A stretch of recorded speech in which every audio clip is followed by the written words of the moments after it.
Las siguientes empresas acompañan a Federico Galeano Estigarribia en Líderes.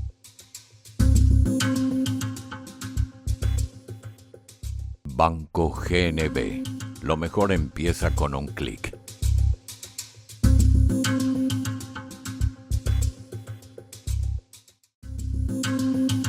Gondwana. Más que agua. Una joya.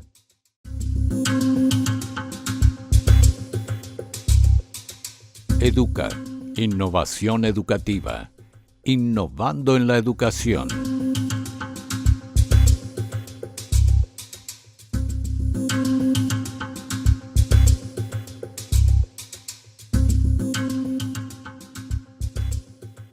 Señores, buenas noches. Soy Federico Galeano Estigarribia. Bienvenidos a Líderes. En el programa de esta noche, el líder invitado es el señor Víctor Pavón, economista.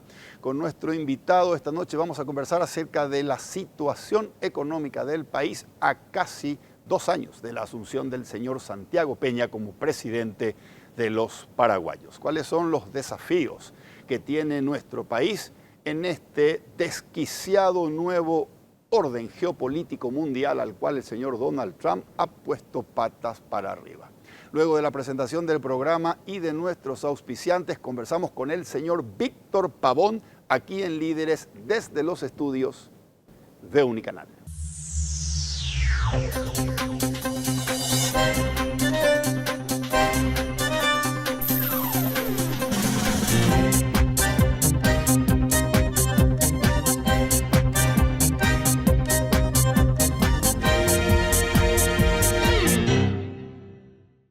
Llegás a casa para descansar pero no te podés enojar con él. Mejor inhalá, exhalá y disfrutá. Con nuestros préstamos personales del Banco GNB desde 28.000 guaraníes por millón, podés viajar, renovar tu hogar o lo que vos quieras. Accede a cuotas de hasta 60 meses llamando al 021-617-6800. Banco GNB, tu préstamo, la calma para seguir.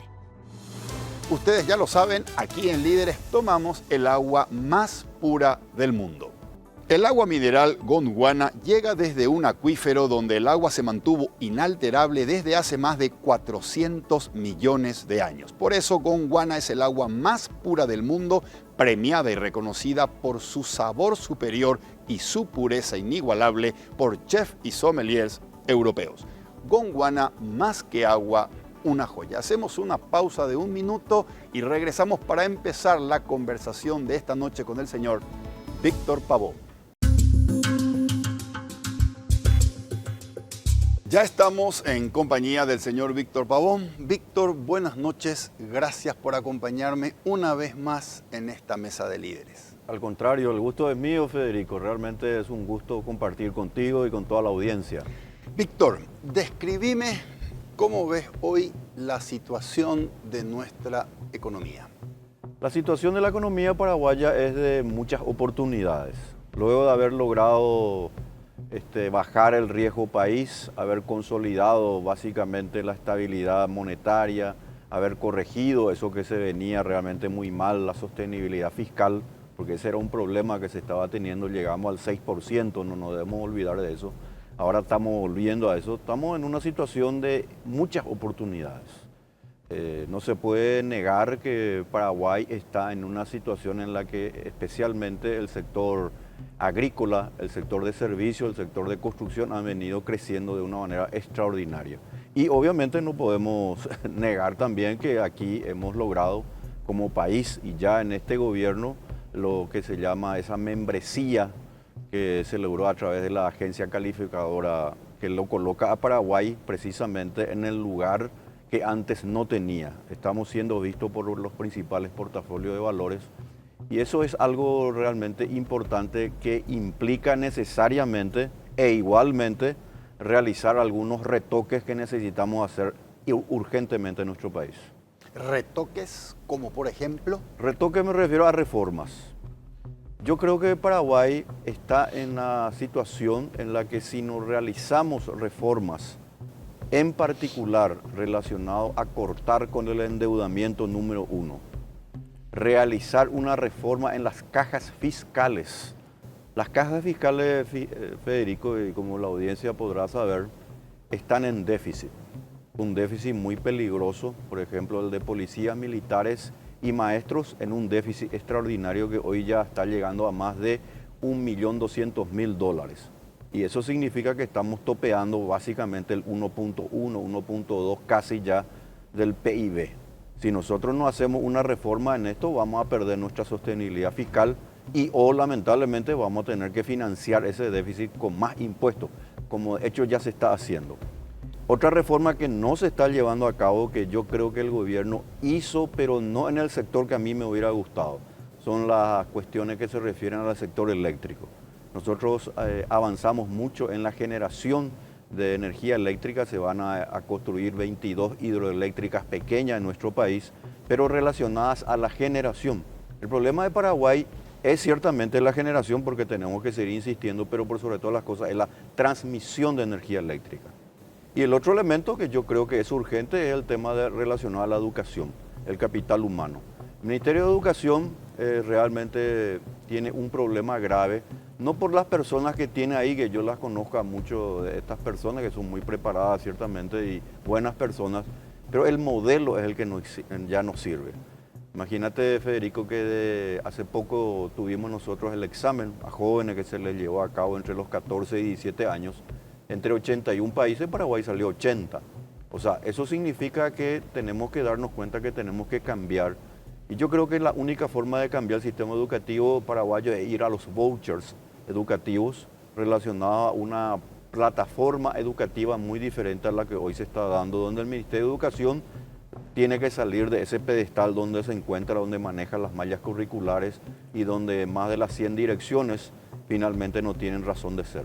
Ok, entonces, Víctor, haciendo un resumen respecto a tu opinión y tu visión sobre la economía, ves particularmente una situación de oportunidades. Mantenemos una fortaleza de estabilidad macroeconómica con perspectivas de crecimiento y señalas 3 alertas importantes que requieren reformas. Efectivamente. La primera, la caja fiscal, que significa una hemorragia de nuestros impuestos. La segunda tiene que ver con la reforma de la electricidad, más relacionada con la distribución de la electricidad. Y la tercera tiene que ver con lo educativo. Víctor, estamos a un mes prácticamente que el presidente Santiago Peña cumpla 2 años de gestión. ¿Cómo evalúas su desempeño en materia de gobernanza económica? Yo creo que es un desempeño bueno, del 1 al 5 con nota 3. Pero nosotros podríamos tener nota 4, incluso casi 5, si hiciéramos estas reformas que acabamos de citar, Federico. Yo creo que el presidente en muchos aspectos ha acertado, por ejemplo, el tema de la distribución de los derechos de propiedad a través del INDER, otorgando títulos de propiedad. Eso es una acertada, pero grandiosa, que hay que felicitarlo al gobierno. Luego el haber conseguido, por supuesto, esta membresía para que puedan venir cada vez más los portafolios internacionales también es un gran logro. Grado de inversión. El grado de inversión. Se ha reducido el riesgo país. Volvimos prácticamente, todavía no hemos corregido la sostenibilidad fiscal, que tenía que ser del 1.5, es más, yo creo que debería ser 0 el déficit fiscal, pero en la ley está 1.5, que se puede lograr. Pero en las cuestiones que realmente yo veo que estamos un poco atrasados, porque al parecer hay un elemento que no se puede dejar de considerar, Federico, que es la cuestión política. Sí. Tenemos que hacer muchas reformas en el sector público. No puede ser que Paraguay siga con 300.000 funcionarios y cuando en realidad necesitaría no más de 80.000. Por ejemplo, tendríamos que cambiar el sector eléctrico y yo creo que también deberíamos hacer unos cambios en el sistema tributario. Personalmente, y vengo insistiendo y vamos a hacerlo justamente con el colega Abel Villalba, estamos presentando, de hecho ya presentamos en el Tribunal Superior de Justicia Electoral una iniciativa popular para de esta manera cambiar una ley que se llama del impuesto a la renta personal que consideramos tiene que ser derogada. Ok. A ver, presentar al Tribunal Superior de Justicia Electoral una iniciativa para hacer un referéndum. para que las personas puedan votar a través de sus aparatos celulares, para que eso, habiendo conseguido 39.000 votos, lo podamos iniciar en el Congreso el tratamiento respectivo. Así funciona el sistema de iniciativa popular en Paraguay. Correcto, necesitas como mínimo 39.000 39.000 votos. votos. Alcanzada dicha cantidad, podés hacer una presentación en el Así Parlamento. mismo, ingresa al Parlamento, al Congreso, y de esa manera se hace el tratamiento. Pero más importante, Federico, es en realidad la batalla cultural que esto implica. Muchísima gente, a quienes por supuesto yo no conozco y otras que sí conozco, se adhieren a esta propuesta. Porque el impuesto a la renta personal solamente recauda 56 millones de dólares. Ni siquiera llega al 2% del ingreso del Estado paraguayo. Y es realmente un cambio trascendental porque va a ser algo que le va a favorecer a la creación, al fortalecimiento del ahorro nacional. Ocurre que el impuesto a la renta personal es una confiscación del ahorro en términos absolutamente económicos, y en términos morales realmente es un robo descarado que realiza el Estado, que en su momento lamentablemente se aprobó, y eso tenemos que cortar para después también, y esto también quiero dejar bien en claro, bajar el IVA al 5%. Eso no significa que vamos a tener inconvenientes en los ingresos al Estado, sino que al contrario, si nosotros analizamos la curva del Laffer y lo que hoy mismo, y hay que señalarlo, el gobierno está logrando algo interesantísimo, el gobierno actual ha aumentado la recaudación sin aumentar los impuestos. ¿Y esto qué significa? Que hay todavía algunos elementos que nos dicen que nosotros todavía podemos ingresar más al erario, pero para eso también tenemos que cortar un poco al Estado y volverlo más atlético. Es un Estado muy fofo, muy gordo, que no otorga, exactamente, que no otorga educación, salud y seguridad, digamos, en los percentiles que debería tener un país con 7 millones de habitantes.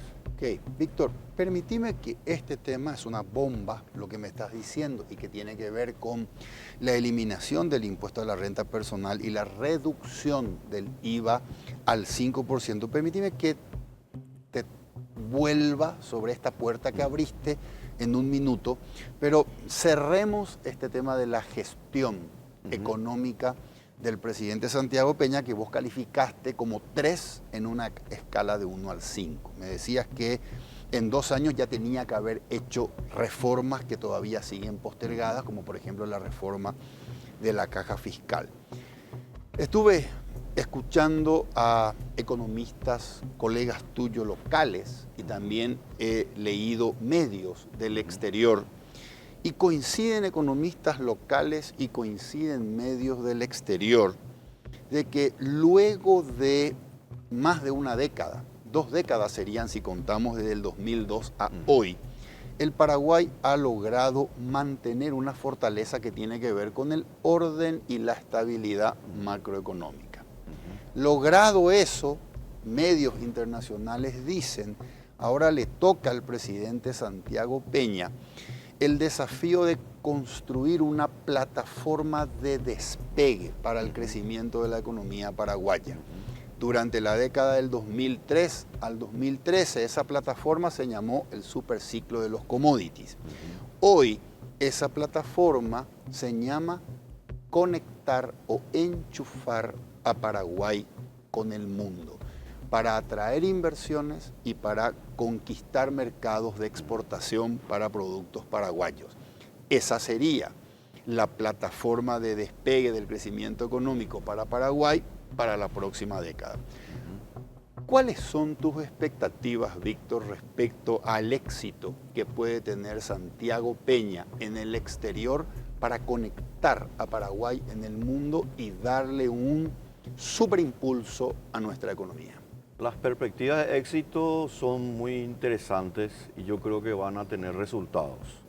De hecho, ya se está dando eso con el inicio, digamos, de los contactos con el mercado asiático, con Singapur, el contacto que se está teniendo con Japón y en otros lugares. Pero quiero hacer una resalva allí, Federico. Ocurre que todo esto en realidad lo tiene que hacer el sector privado. Yo le felicito al presidente, creo que está bien lo que él hace. Es una persona versada, conoce el Estado paraguayo, habla muy bien el inglés y eso posibilita que él, como obviamente administrador del Estado, pueda mostrar al Paraguay. Porque Paraguay es un país mediterráneo que obviamente está rodeado de dos grandes gigantes, Argentina y Brasil, y me parece bien que él lo haga. Pero en realidad yo creo que lo que tenemos que es fortalecer más al sector privado. Que sencillamente el gobierno diga, señores, Paraguay está haciendo estas reformas, tenemos este entorno macroeconómico, hemos bajado el riesgo país, y que ustedes, los sectores que están precisamente tratando de obtener estos ingresos, lo puedan hacer a través de las políticas que realiza solamente el sector privado. El Estado metido en estas cuestiones, sinceramente, lo que hace es crear una burocracia muchas veces, que me parece que es una tradición que se guarda mucho en los países latinoamericanos, pero que no es la que deberíamos nosotros realmente promover. Ok, ahora cuando decís metido, ¿a qué te referís? Y me refiero a que más bien debería dejar al sector privado que haga todo esto. A mí me parece bien, vuelvo a insistir, que el presidente busque, intente atraer inversiones. Pero hoy la realidad es la siguiente, Federico, y para la audiencia. El mundo no tiene necesidad de que le escuche al presidente o al ministro tal para que venga a invertir a un lugar determinado. Los portafolios de valores, las inversiones internacionales y ni qué decir las inversiones locales, saben si van a invertir o no. Y la ecuación es muy sencilla. Hay seguridad, muy bien, se hace el checklist correspondiente y obviamente ese es un buen elemento. Hay entorno macroeconómico, perfecto, muy bien. Hay lo que se llama un sistema tributario que permita aumentar la rentabilidad de la empresa, perfecto. Con eso, seguridad, orden monetario, fiscal y obviamente que haya seguridad en el entorno también jurídico, porque obviamente es importante, nosotros vamos a atraer las inversiones. No hay otra manera. Nosotros podemos gastar millones de dólares, por ejemplo, en marketing, como haría una persona que tiene una empresa, pero si su negocio no ofrece elementos de buena calidad, me refiero a que pueda ofrecer un producto o un servicio a un precio que realmente la gente lo pueda comprar, pero que también sea de calidad, y llevándonos a eso al sistema directamente del sector público. Si el sector público es un sector público fuerte, pero al mismo tiempo pequeño, que garantice la propiedad privada, que garantice el libre mercado, mira, las inversiones van a venir al Paraguay. El Paraguay se tiene que convertir, como yo siempre he dicho, en la Suiza de América, en un faro de libertad. Y tenemos todos los activos estratégicos, tierra, energía eléctrica, gente joven, un buen sistema tributario, que obviamente tenemos que cambiar algunos detalles que habíamos hablado y otros, pero con eso ya es suficiente. Pero Paraguay también tiene que mostrarse a través de las autoridades correspondientes en lo que se denomina dentro de la economía expectativas ciertas de que vamos a avanzar en esto. Ese tema, por ejemplo, del déficit de las cajas estatales, Federico, es una llamada de atención que nosotros no podemos desconocer. El tema, por ejemplo, de modificar la carta orgánica de la ANDE. La ANDE es un escollo para la inversión en el sector eléctrico. Lo mismo pasa con Petropar. Nosotros tenemos gas y petróleo, pero ocurre que Petropar, metido en el tema precisamente del gas y petróleo, y la ANDE metido en las cuestiones que hace el sector eléctrico, son un obstáculo. Yo no estoy diciendo que esas empresas no puedan de alguna manera competir. De hecho, deberían competir y no seguir siendo un monopolio, como también, y otra reforma que yo me gustaría que haga ahora ya este gobierno, antes de este año, es el IPS. No puede ser que el IPS le siga exigiendo a la gente para ingresar al mercado laboral 9% al trabajador y el 16% al empleador, cuando eso debería ser de común acuerdo entre las partes. Ahora, cuando cada vez aumenta el gobierno el salario mínimo, provoca desempleo e informalidad. 75% prácticamente de la economía paraguaya es informal. Y eso no es porque el paraguayo sea malo o no quiera pagar impuestos, que probablemente también sea, porque es sencillamente el resultado de un costo tan elevado que la gente prefiere nomás guardar su dinero o tener su dinero en una caja privada o directamente no tener que pagar porque no recibe un principio básico que se llama en el sector público de la contraprestación. Entonces, si no recibís contraprestación, pues ese 75% de personas que se hallan en el mercado laboral, por supuesto, están fuera del sector formal. Ok, permíteme que te diga, Víctor, que hace poco estaba conversando con un amigo con quien también trabajo y me contó que su madre tuvo un accidente cerebral y que fue a IPS. Obviamente hay carencias, características de un sistema que no es un sistema de primer mundo, pero su madre fue operada, su madre estuvo en terapia, su madre se recuperó y su madre salió de allí. Antes de ir a IPS, él fue a un hospital, a un sanatorio privado y consultó cuál sería el costo de la operación de su madre. Y le dijeron 150 millones de guaraníes. A eso hay que sumarle otros gastos sanatoriales. En IPS, todo, la terapia, los medicamentos, la operación, completo, le alcanzó 30 millones de guaraníes. Tal vez se reclama que no tendría que costarle nada por lo que vos decís. Yo pongo de mi bolsillo, de mi sueldo, 9% todos los meses, hasta 30 millones podría parecer mucho. Solamente la operación en el sector privado, el presupuesto era de 150 millones más gastos sanatoriales. La madre de mi amigo hoy está mejor, gracias a Dios, y el costo fue de 30 millones. Creo que hay una contraprestación que no está seguramente a la altura de la expectativa de quien no quiere esperar cuando llama al call center o de quien no tiene 30 millones. Pero hay una contraprestación valiosa. ¿O te parece a vos que no? No, ¿sabe qué pasa, Federico, allí? Es demasiado fácil reducir el costo real de una operación como la que estás hablando si uno actúa como un monopolio, donde le saca dinero al trabajador y al empleador para sostener el sistema de jubilación y de salud. Que por cierto hay que modificarlo cuanto antes también porque nos estamos yendo a una situación también muy peligrosa, donde vamos a tener cada vez más jubilados con relación a la cantidad de aportantes activos. De manera que si me decís que la operación salió 30 y en el otro sale 150, eso es muy relativo. ¿Por qué es relativo? Porque si yo como empresa puedo contar con recursos que me otorgan bajo la fuerza de la ley, por supuesto que voy a reducir mis costos y lo voy a hacer por debajo incluso de los costos reales. Entonces eso es una forma de populismo, para mí sinceramente. Porque si los recursos pudieran realmente establecerse de acuerdo a una competencia, probablemente esos 30 millones o 150 millones que da el sector privado pueda tener un monto determinado, que no sé cuál, porque depende del tipo de operación, etcétera, etcétera.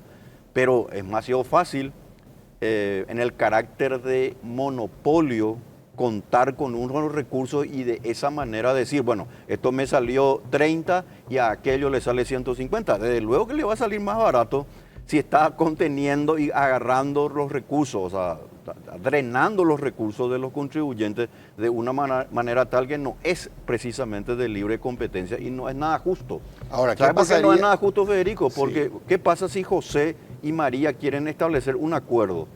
Ocurre que José le dice, señor, yo tengo una microempresa, pero necesito una persona que venga a trabajar aquí.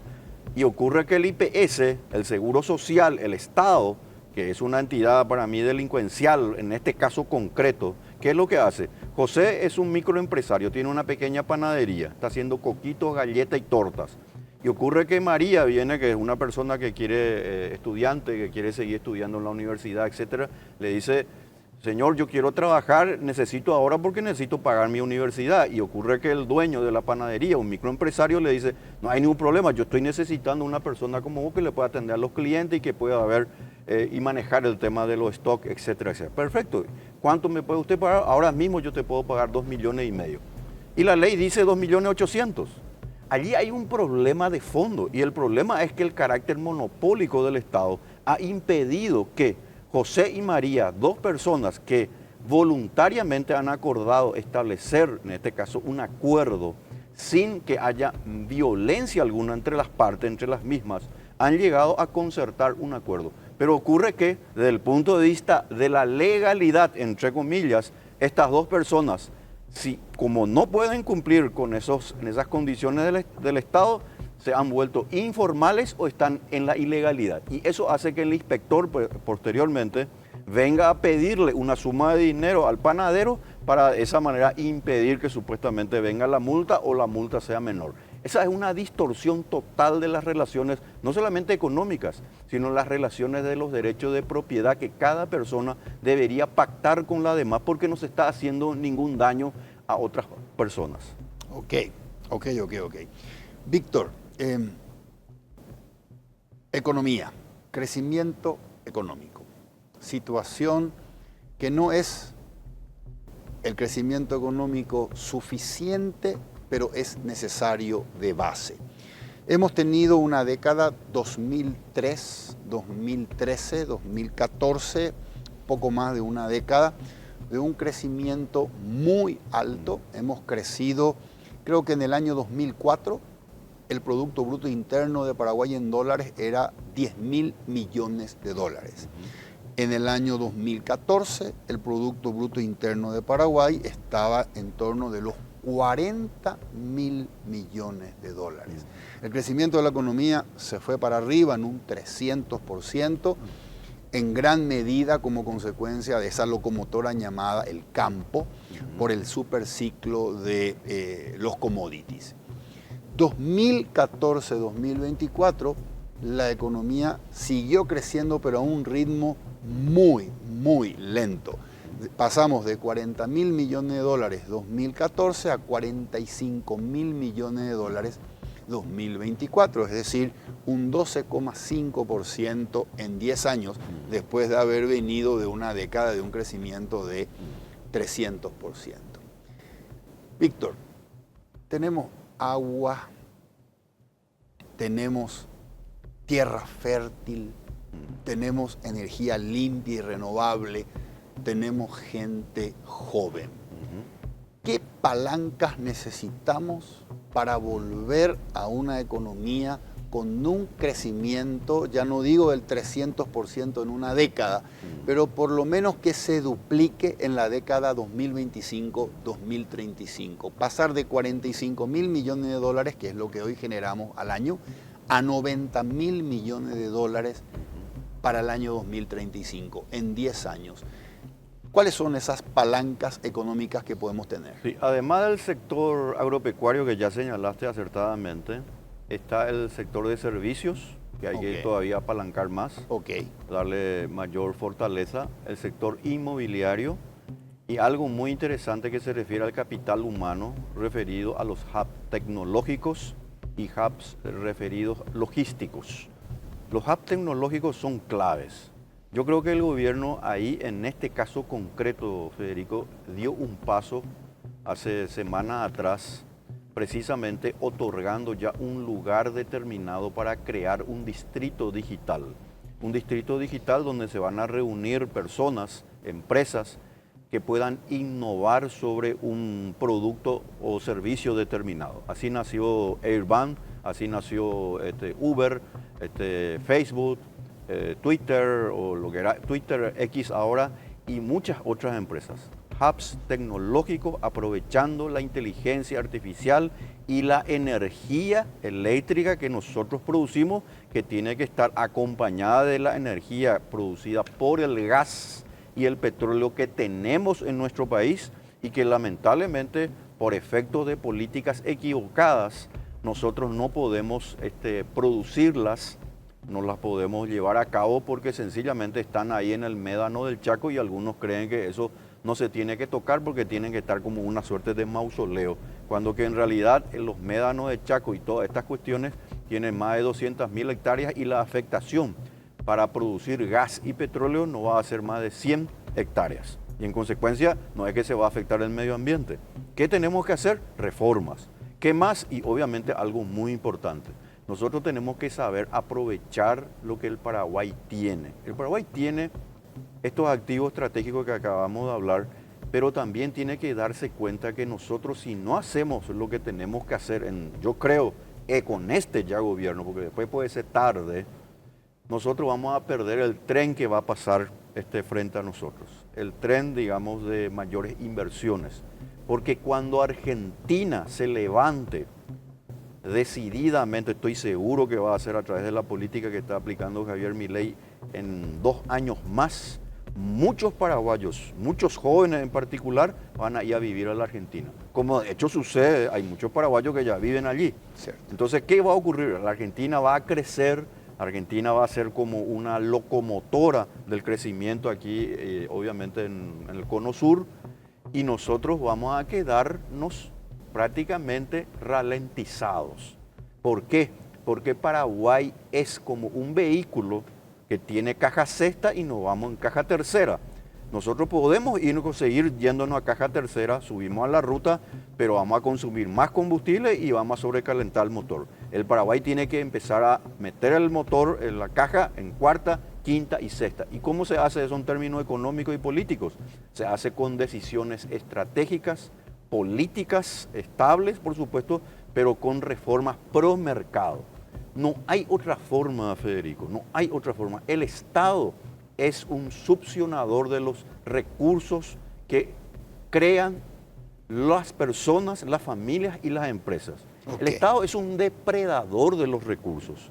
La única forma de hacer crecer una economía es otorgándole seguridad al inversor, a la familia, a las empresas, y que éstas, por supuesto, puedan producir más riqueza y distribuir la riqueza. Porque ni el Estado puede distribuir la riqueza. El Estado no puede distribuir la riqueza porque tiene criterios políticos. Cuando vos tenés un negocio, una persona que nos está viendo ahora en la tele tiene un negocio determinado, está creando riqueza y al mismo tiempo está distribuyendo riqueza. ¿Por qué? Porque cuando contrata un empleado o demanda productos para ofrecer en su negocio, está también, además de creando, está distribuyendo riqueza. Ok. Víctor, anoté aquí con respecto a cuáles pueden ser las palancas que impulsen una nueva década de crecimiento pujante. Me hablaste de obligatoriamente, no nos olvidamos del campo que sigue siendo fundamental, pero diversificar nuestras fuentes de crecimiento económico. Así mismo. Anoté aquí, mencionaste mayor industrialización, mencionaste el sector terciario o servicios, hablaste de seguir creciendo de la mano de la construcción, sector inmobiliario, mencionaste también los hubs de tecnología y mencionaste también la logística. Víctor, ¿qué tan importante puede ser para traccionar más crecimiento económico la bioceánica? Pero por supuesto, va a ser importantísimo. La bioceánica se está convirtiendo en el nuevo canal de Panamá. Nos va a conectar Brasil, San Pablo con Chile, pasando por Paraguay. Eso me parece algo extraordinario y acompañado, digamos, del gas que va a venir de Vaca Muerta, Argentina, para que nosotros nos convirtamos en una suerte de paso de servidumbre para que el gas se pueda vender al Brasil. Excelente, felicitaciones, pero no es suficiente. Correcto. Yo lo que creo es que nosotros tenemos que venderle el gas también al Brasil o a los que quieran. O sea, ¿por qué nosotros tenemos que crear las condiciones para que venga el gas o la bioceánica que va a tener un efecto multiplicador importante? Nosotros aquí en el Paraguay tenemos que ser un faro de libertad. Pero para ser un faro de libertad tenemos que hacer la reforma tributaria, tenemos que corregir las cajas estatales y obviamente tenemos que, algo muy importante, tenemos que darnos cuenta que el sistema educativo que hoy tenemos está haciendo que los futuros jóvenes sean los esclavos de un mundo que se puede llamar Mercosur o lo que se llame. Nosotros no estamos apostando al capital humano. Y no estamos apostando al capital humano porque el informe PISA dice que hemos fracasado. ¿Y por qué hemos fracasado? Porque la educación está a cargo del Estado. Ok, perfecto. Así que hay campos o sectores que son claramente oportunidades de crecimiento siempre y cuando hagamos los deberes en términos de desarrollo del capital humano, es decir, reformas en el sistema educativo.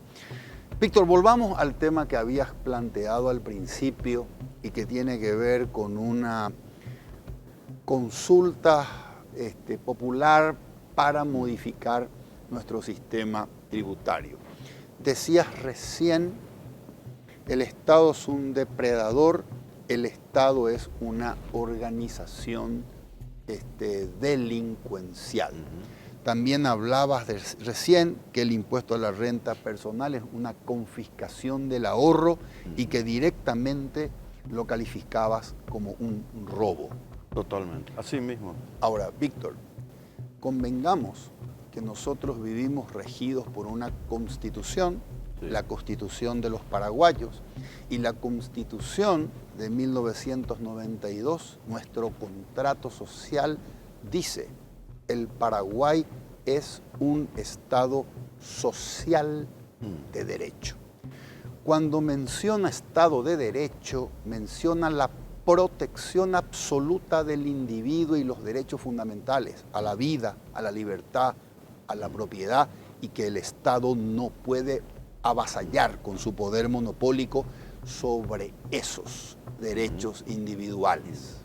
Como decía alguien allá en Alemania siglos atrás, decía, en la casa del campesino puede entrar el agua, puede entrar el viento, lo que no puede es entrar el rey, porque hay un juez que se lo va a prohibir. En la Carta Magna inglesa está establecido. Es una poesía que se leía en el año 1215. Ahí estamos hablando del Estado de Derecho y de la vertiente negativa del derecho respecto a lo que el Estado no puede hacer, porque es sagrado el derecho del individuo. Pero cuando habla de Estado social de derecho, hay una vertiente positiva del derecho, según la cual nuestro Estado debe ser activo promotor del bienestar de las personas. Sí. Totalmente. Al Estado le tiene que preocupar la vivienda digna, la educación digna y la salud de las personas. Ese fue un grave error, Federico. Un gravísimo error. Yo te hago haberlo catalogado al Paraguay, mejor dicho, al Estado, porque hay que diferenciar. El Estado no son los individuos, ni el individuo el Estado, para empezar. Pero haberle catalogado como Estado social de derecho abre las compuertas para cualquier cosa. Por eso estamos como estamos.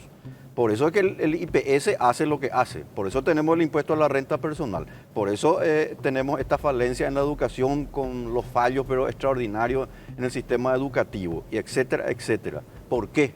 Porque el Estado, que es un grupo de depredadores que surgió en base a la conquista, lo que busca es siempre tener más recursos. Solamente hay dos formas de crear riqueza, Federico. Una es a través de los medios económicos, donde la persona que viene desnuda al mundo busca colaborar en un ámbito de cooperación con los demás y lo hace. Empieza con la familia y busca llevar el pan a su hogar, y cooperando con los otros hace que la empresa sea insustituible para la creación de riqueza. Y el otro es el medio político. Y el medio político es el acto de confiscar parte de los recursos que se hace a través de los medios económicos que produce la gente, para de esa manera utilizar ese dinero para mantener a una clientela cautiva, lamentablemente, de un grupo de personas que obviamente les parece mejor nomás vivir a costa de los demás que producir ellas mismas lo que realmente lo podrían hacer cooperando y sin dañar a los demás. En consecuencia, el medio político llamado Estado se hace lamentablemente, y eso quedó así, lamentablemente, como una cuestión en la que se cree que el Estado es el que debe propiciar el desarrollo. Todas las teorías desarrollistas que se fueron elaborando en los últimos prácticamente 100 años han fracasado. Al contrario, cuanto menos estados tengamos, y alguna vez ojalá que no tengamos estados, pero vamos a ser sinceros, cuanto menos estados tengamos, mejor. Y esto que te estoy diciendo, Federico, no es un invento mío. Si uno mira el índice de libertad económica que se publica todos los años, vamos a ver que cuanto más autonomía tenga el individuo del Estado, las economías más crecen, y no solamente más crecen, sino que las personas son mucho más honestas, son más felices, trabajan mejor, tienen un futuro que les pueda dar especialmente a las siguientes generaciones. Los estados mercantilistas, estatistas, neokeynesianos, como lo que son los latinoamericanos, sencillamente se quedan en el olvido. Y eso es lo que nosotros no tenemos que permitir que ocurra en el Paraguay. Seguir persistiendo con las mismas teorías equivocadas, caducas y fracasadas. Porque vamos a ser sinceros, Federico, el tema de la educación hemos fracasado, en el tema de la salud se ha fracasado, en el tema de la seguridad se ha fracasado. Entonces yo me pregunto, ¿para qué vamos a tener o seguimos teniendo un Estado que realmente no le corresponde con el principio de contraprestación y transparencia? ¿O acaso tenemos contraprestación y transparencia? No hay. Las municipalidades, Federico, ni tan ni tan siquiera plazas y parques podemos tener. Todas las municipalidades del Paraguay, excepto muy pocas, tienen que emitir bonos a fin de año, allá por septiembre, octubre, para pagarle a sus funcionarios. La pregunta siempre es la siguiente: ¿quién paga ese dinero? ¿De dónde sale el dinero? Porque el dinero no sale de los árboles, sale del esfuerzo de la gente, y especialmente de la gente más pobre de este país, que lamentablemente lo que hace es precisamente tener que pagar a una clientela, a un grupo de depredadores que lo único que hace es sencillamente robarnos parte de nuestro futuro y de nuestras propias vidas. Víctor, me parece a mí que estás tomando como sinónimo instituciones del Estado con gestión de las instituciones. Es como confundir democracia y gobierno. Si los resultados son malos, no es la democracia la responsable de los malos resultados del gobierno, es responsabilidad del gobierno y de su mala gestión. Las instituciones del Estado no son responsables de la mala gestión de esa clase política que toma los recursos del impuesto para convertirse ellos en quienes tienen un nivel de vida llena de privilegios y llena de recursos. No estoy seguro de que estemos hablando de lo mismo. Yo no estoy hablando de la gestión de quien administra nuestros impuestos. Yo estoy hablando de un Estado que es una organización social, una forma de convivencia a través de instituciones por medio de las mayorías. Sí, entiendo perfectamente lo que decís, Federico, pero no estoy en nada confundido. Los que están confundidos son los que siguen creyendo que el Estado puede hacer una buena gestión. El Estado no puede hacer una buena gestión. ¿Por qué? Porque es un medio político para sacar dinero a las personas, aumentando cada vez un poder que se vuelve prácticamente imposible de controlar. Cuando en los Estados Unidos se trató de hablar precisamente de un gobierno del pueblo, para el pueblo y con el pueblo, el famoso dictum de Abraham Lincoln, ellos no lo lograron. Al contrario, hoy, por ejemplo, Estados Unidos tiene una deuda pública del 127% del PIB. Sobrevive los Estados Unidos gracias a la fortaleza de las familias y del sector privado. No puede tener una organización que se basa en la coerción y en la fuerza para sacarle los frutos del trabajo a los demás, ser eficiente. Por su naturaleza misma ya es luego ineficiente. Y no solamente ineficiente, Federico, sino que es absolutamente inmoral. Okay. Su propia presencia es inmoral. Por eso que yo tengo una nueva propuesta que podríamos hablar, quizás si te parece, que yo denomino, que estoy escribiendo un libro que se llama El Nuevo Orden Social. ¿Cómo podríamos hacer otro tipo de gobierno? Porque quiero aclarar bien, el hecho de que ya no exista más Estado no significa que no tengamos gobierno. El gobierno es necesario porque van a haber algunas personas que van a tener que administrar los recursos por un tiempo corto y de manera transparente con un contrato determinado. Pero la figura del Estado es el resultado de la conquista de un grupo de personas que después se dieron cuenta que era bueno nomás vivir a costa de los demás, imponiéndole impuestos a los demás. Ok, para mí eso es politiquería. Hay un señor, creo que es suizo, Víctor, que se llama Stefan Schmidt-Heiny, y él dijo que no hay forma de lograr lo que vos acabas de decir, la prosperidad del sector privado en una sociedad fracasada. Si viene un inversor a abrir una empresa aquí, mañana hay funcionarios que no van a poder ir a trabajar a esa empresa porque tienen problemas de salud que no pueden atender. O van a haber personas que van a trabajar pero no entienden lo que tienen que hacer porque no están suficientemente preparadas. O hay funcionarios que dejan de asistir a su lugar de trabajo porque fueron víctimas, apuñaladas por una delincuencia. Quiero aclarar nomás una cosa, Federico. Vos dijiste eso es politiquería. ¿Te referías a lo que decía lo que hace el gobierno o el Estado Exacto. cuando no cumple? Para mí, bueno. para mí politiquería. Eso sería politiquería. Politiquería es, para mí, es buscar el voto popular para obtener la gestión de una institución del Estado, puede ser la municipalidad, puede ser el Poder Ejecutivo, y preocuparme de enriquecerme yo y los míos. Pero eso es lo que ocurre, Federico. Correcto, pero esa es politiquería. No es politiquería. La institución es víctima de la politiquería. Es politiquería, Federico, pero es en esencia la naturaleza del Estado. No, para mí la no. naturaleza del Estado. Fíjate nomás, Federico. Yo no creo que el Poder Ejecutivo sea cómplice de la politiquería, sino víctima de la politiquería. No, al contrario. Los poderes del Estado, el Ejecutivo, el Judicial y el Legislativo son los propiciadores de una forma de vida que no le deja a los demás hacer lo que mejor les parezca, sin dañar, por supuesto, a los demás. Fíjate nomás, Federico, en el Poder Judicial. ¿Cómo nosotros vamos a tener realmente una justicia que es dar a cada uno lo suyo, no dañando a los demás?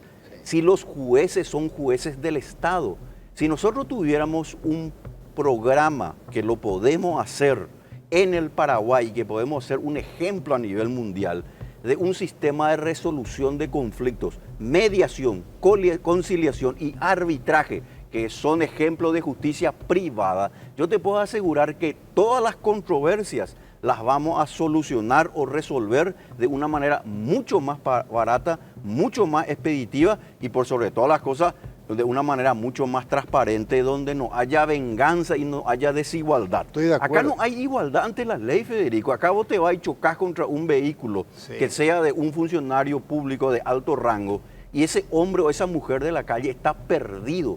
¿Por qué? Porque la influencia del poder político o de la politiquería, como vos estás diciendo, influye por su propia naturaleza. Yo no niego que habrán personas, y yo reconozco que habrán personas que tengan cualidades, que son personas honorables, honestas, y que ojalá las existan. El problema es que el Estado, por su propia naturaleza, es un depredador natural. Y vos no le podés sacar su naturaleza, so pretexto de buscar, supongamos, ¿verdad?, que de alguna manera le pueda beneficiar a las personas. Al contrario, le va a perjudicar permanentemente. Víctor, hablemos un poco de 3 Juanes. Juan 1, Juan 2 y Juan 3. Juan 1 es un paraguayo, hoy abuelo, de un pequeñito llamado Juan 3. Juan 1 nació, se crió y vivió en la pobreza, con ingresos paupérrimos provenientes de sus actividades de changarín, absolutamente en el sector informal, sin cobertura sanitaria. Cuando se enferma, gasto de bolsillo. Juan II, su hijo, le tocó crecer en ese Paraguay de 2004 a 2014 con un gran crecimiento económico, con oportunidades laborales que le permitieron un trabajo en el sector formal, con cobertura de IPS, con bancarización, porque su sueldo él lo cobra a través de un banco, que además puso a su disposición otros productos bancarios, como por ejemplo préstamo personal, una tarjeta de crédito. Juan II crece diferente a su padre, tiene una calidad de vida que su padre nunca conoció.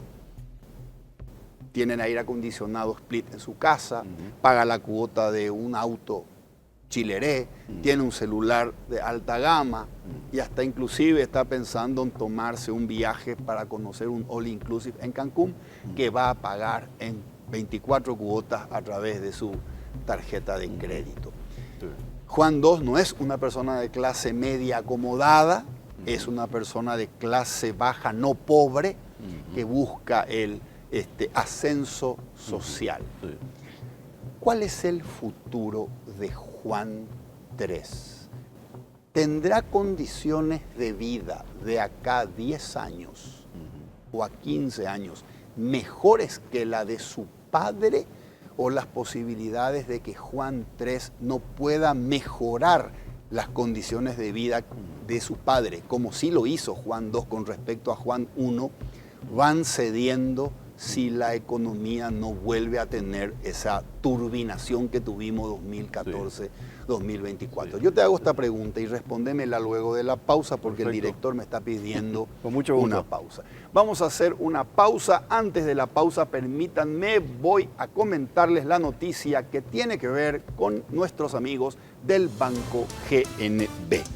¿Sentís que todo va a 1000 por hora? Inhalá, exhalá y disfruta.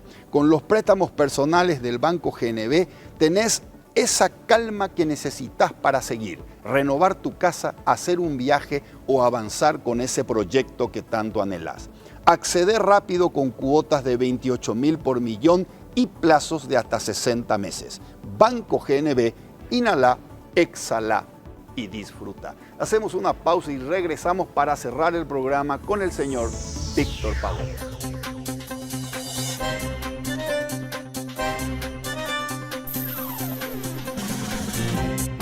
Llegás a casa para descansar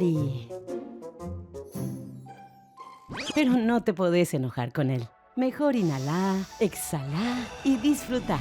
Con nuestros préstamos personales del Banco GNB desde 28.000 guaraníes por millón, podés viajar, renovar tu hogar o lo que vos quieras. Accede a cuotas de hasta 60 meses llamando al 021-617-6800. Banco GNB, tu préstamo, la calma para seguir.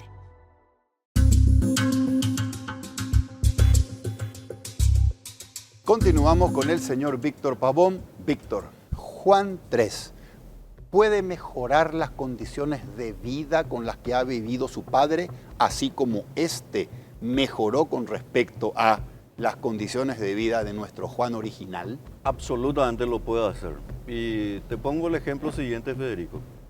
La pobreza en el Paraguay en los últimos 25 años bajó del 56% al 21%.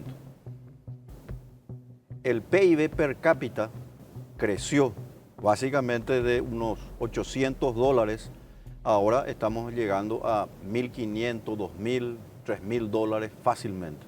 Pero eso no es un motivo para que nosotros nos quedemos ahí. Uruguay tiene un mayor PIB, tanto per cápita como país, y un país mucho más pequeño. En conclusión, Paraguay tiene una gran oportunidad, la generación más jóvenes, que no tuvieron, en este caso, sus padres y sus abuelos. Correcto. ¿Cómo se llaman mamá y papá? Mi padre se llama Zoilo Pavón, era concepcionero. ¿Fallecido? Ya falleció, era catedrático, era profesor de castellano, filósofo y contador. Y mi mamá, que vive todavía, María Lourdes, también concepcionera, a quien le envío un gran abrazo y un beso. ¿Qué valores te dejaron tu papá y tu mamá? Yo creo que el valor de la honestidad y sobre todo las cosas de la tenacidad. Ser tenaz, ser sobre todas las cosas, siempre tratar de hacer lo mejor, siempre y cuando, ¿verdad? Por supuesto, no se dañe a los demás. Ir siempre adelante, pese, por supuesto, a que uno a veces pueda quedarse en minoría, porque a veces nos ocurre eso, Federico. Yo creo que a las personas que queremos hacer algo nos ocurre todo eso, pero hay que seguir adelante y estar siempre entusiasmados. Yo siempre señalo ahí a lo que decía el apóstol Pablo. Hay que vivir con entusiasmo, con fe y sobre todas las cosas mirar siempre adelante. ¿Existe Dios? Para mí sí, por supuesto. ¿Qué crees que te va a decir cuando te encuentres con Él? Dentro de Y yo muchas creo que me décadas. va a hacer muchas preguntas. Espero estar al tanto de todas las preguntas que me va a hacer. ¿Qué libro estás leyendo en este momento? Y acabo de terminar un libro que se llama La anatomía del Estado, de Murray Rothbard. Un libro interesantísimo que le recomiendo a tus seguidores. ¿Liberal, capitalista o libertario? Yo soy libertario, liberal, capitalista, todo lo que tenga que ver con la libertad, yo estoy de acuerdo. Manchesteriano, soy un laissez-fairista, creo obviamente en la libertad, en la vida, en la propiedad privada y obviamente como creo en eso, soy un combatiente en la batalla cultural. Qué lindo conversar contigo una vez más, Víctor. Muchas gracias, un gran placer conversar contigo. Al contrario, Federico, es un gusto realmente hablar contigo y con toda la audiencia. Gracias, gracias, Víctor. Soy Federico Galeano Estigarribia. Esto fue Líderes. Buenas noches.